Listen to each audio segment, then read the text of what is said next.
Well, Mary, I know a lot of people that are going to be watching this over at BibleDo.net or other bloggers and people who really get into telling stories, through their blogs and things about the things happening in their lives or whatever. I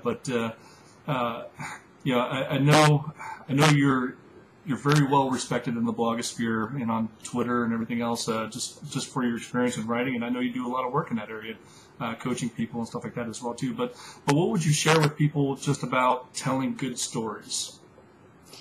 I would definitely say that one thing I think that sets me apart maybe from other storytellers or bloggers or however you want to say that is that I will tell the nitty-gritty. I'm not trying to say that I'm awesome or anything because I tell the nitty-gritty, so I tell all the yucky stuff too. But I recently got an email from someone today, actually, who said, when I read what you write, I no longer feel alone. And I think that's kind of the goal of great storytelling, is that you tell a story on yourself as a blogger that creates that atmosphere where the listener is like, oh, gosh, I thought I was the only one in the whole wide world that felt that way.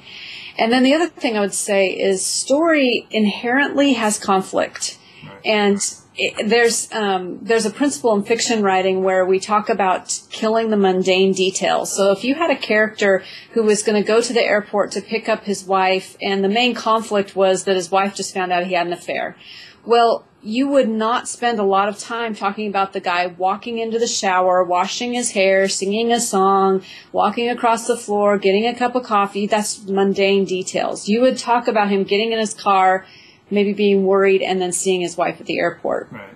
So when you're telling a good story, you need to kind of get to the point quickly, because in a blog you only have like 200 to 500 words to tell the story. And also remember that, of course, you can have discussions, of course you can have theological things that you say, but you will endear yourself more to your readers if you start with a story. Just like when a pastor is a great teacher, he or she will, tell a story.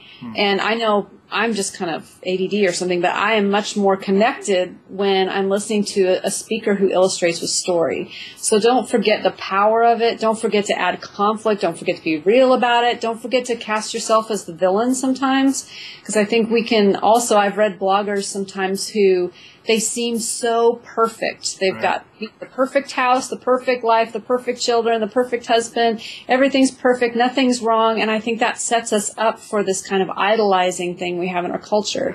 I would much rather people be attracted to me because I'm fallen and broken and needy than because I'm perfect, because I'm not perfect. And the only splendid thing about me is Jesus. So it tells stories on yourself. And another thing, another good formula is to tell great stories about other people.